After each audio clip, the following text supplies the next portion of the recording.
Mr. President, one of the drawbacks of the end of a Congress is the need to say goodbye to departing colleagues. We're losing two Republicans this year, Senators Mitt Romney and Mike Braun. Mitt gave his farewell remarks yesterday, and they were characteristic of the man I've come to know.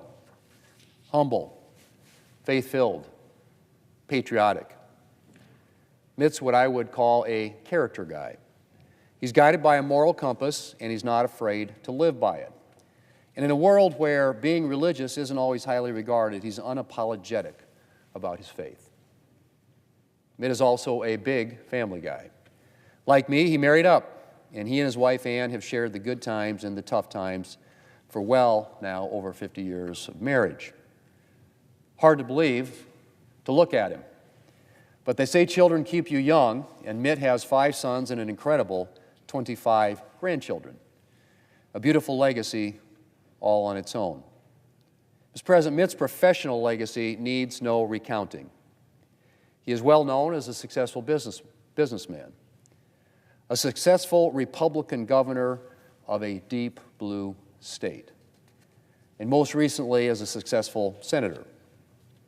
He may be leaving us after just one term, but that term was filled with an outsized amount of work. And he has more than earned his retirement. Mr. President, in addition to Mitt, Mike Braun is leaving us at the end of this Congress, in his case to go and serve as the governor of Indiana.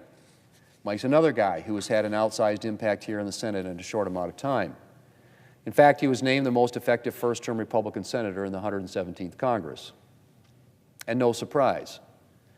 It was clear from the beginning that Mike came here because he wanted to get things done. And now he'll bring that same drive and effectiveness, the drive and effectiveness that helped him grow a small business with 15 employees into a national company, to his work as governor of Indiana.